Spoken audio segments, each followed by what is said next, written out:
Hey all, I'm Sid again, and in my hands is Lenovo K6 Note. Now, Lenovo K series has been very popular in India. You've seen Lenovo K3 Note, you've seen Lenovo K4 Note, you've seen Lenovo K5 Note, and this is the K6 Note. Now, I've already unboxed this phone, but just for you guys, I'll do it again just to show you the box contents. But before I do that, let me tell you, there is one thing that makes this Lenovo K6 Note different from all its predecessors. What is it? I'll be telling you, but first let's look at what you get inside the box. You open this box and there is an image of the phone itself on the box. And here you have the smartphone, of course. As I told you, I've already unboxed the phone and I've already set it up. So I'll keep the phone on the side right now. And we'll take a look at what else you get inside it. So you have a SIM ejector tool which is attached to this tray. And if you open this tray, you can see a lot of documentation here. This is the quick start guide, and you've got warranty information and some other paper that you might or might not need depending on how you use your phone. And there you have boxes. Now this first box contains tacky, but yeah, it's a micro USB charging cable. And if you want to charge your phone, then you have to connect it to this adapter. And this charger is a 2 amp charger. It is not a fast charger. And this might be an issue with the phone because the phone has a big battery.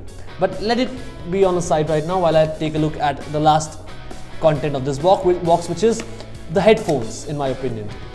Yep, these are the headphones. In terms of their appeal, they remind you of, so they look pretty basic. They remind you of, generic headphones that are given by smartphone manufacturers. No cushioning, nothing. Seem to be average in my opinion. But anyway, here's a quick revision of the things you get inside the box.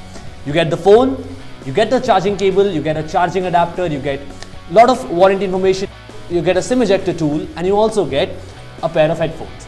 Now let's keep it all aside and let me tell you my first impressions of the Lenovo K6 Note. So here's the phone in my hand, and just by a look of it, I do not really appreciate this design. The design looks similar to Lenovo K6 Power's design, which is very industrial in nature. It looks similar to a lot of other phones, maybe a phone from Asus, a phone from Vivo, or a phone from Xiaomi. So the designing is not that unique. And in the front there are these, there's this big row of capacitive buttons, which are very prominent, but they are not backlit. Apart from that, you have to give them credit for using materials like metal and glass. But again, the designing is nothing great here. In fact, the camera lens protrudes out, as you can see here. Also, the phone is a bit heavy than the competition, and I'll tell you why it is heavy in a later section.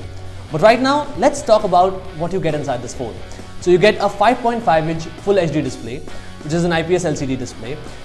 You also get a fingerprint scanner on the back, which is quite fast, as you can see. It's decent, it gets the job done. Apart from that, if we talk about the internals, the phone disappoints here. On this phone, you get a Snapdragon 430 CPU. Now, this is the same processor you can find on a Redmi 3S, but that device costs you 7,000 rupees. If I tell you the price of this device, you'll be disappointed there. However, it comes in two RAM variants. One is a 3GB RAM with 32GB storage, and the other is a 64GB storage with 4GB of RAM. The pricing starts at 14,000 for the 32GB variant, and it's around 15,500 to 16,000 for the 64GB variant. But here's the thing. The reason I told you that this phone is different from any other Lenovo K Notes in the past is because this phone is available offline. In fact, right now, there are not many online manufacturers that are selling it, so it is right now exclusively available in offline retail stores. And that is a convenience that has now lost, going into a store and getting a device in your hand. So that is something that a lot of people will appreciate. But if we talk about software, you get Android Marshmallow on board. Let me show it to you by going to About and here. As you can see, you get Android Marshmallow on board. If you talk about the cameras, you get a 16 megapixel rear camera along with flash, and you get an 8 megapixel front camera. Now, since I haven't reviewed this phone, I can't tell you how the camera quality is, but what I can show you right now is how the user interface is. So one thing I've noticed is that in the camera you have a screen flash option. The fill light, it emulates something that you would find on an iPhone 7 or a Galaxy S7, where the screen brightens up to take selfies in the dark, and it gives you two options, Chrome and Ping. So if you select Ping and you click a selfie, pink light comes up on your screen and it makes the selfie appear pink. And if you, okay, that's a bad selfie. Let's take another one. But this time let's try switching to Chrome mode. And as you can see, that's how the selfie is. The front camera looks fine as of now, but again I'll have to wait for my full review to tell you how it exactly is. But if we turn to the rear camera, there are more options available here. If you go to settings, you can see these many settings. You can adjust white balance, you can adjust ISO. It gives you sort of manual controls over here. And apart from that, there are some other artistic, there are some other filters and features given as well. You get slow-mo, you get fast motion, you get pro mode, you get panorama, you get art nightscape, and you get artistic HDR. So let's quickly click a photo. And I think the shutter speed is slow in this mode. But again, you'll have to wait for my full review to know more about that. Now, I've already told you that this phone comes in 2 storage variants, but the phone also has a hybrid SIM slot, which apart from having 2 SIM cards, can also double up and have a micro SD card slot instead. So the storage is expandable here as well. But the highlight feature of this device is its battery. The phone comes with 4000 mAh of battery, which should easily last you throughout the day. But my personal issue with this phone is that since it does not have a fast charger on board, charging the phone back might take some time for most of you guys.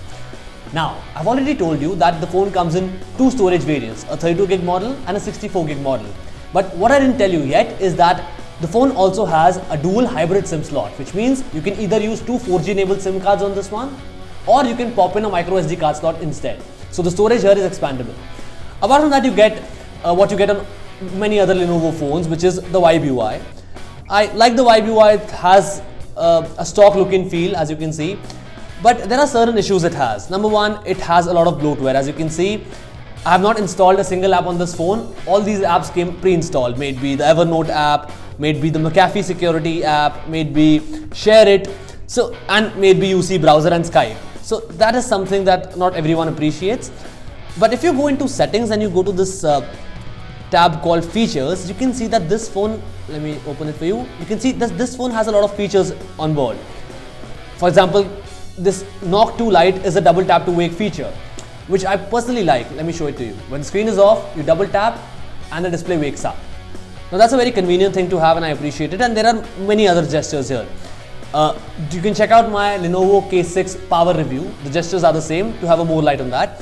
But I'll tell you 2 of my favorite ones. Number one is VR mode switch. So what VR mode switch does is that it turns your phone and it makes it compatible with VR headsets, as you can see. Let me turn it off now. And the other favorite feature I have is this, double pressing the power button for camera. You double press the power button and the camera app opens up.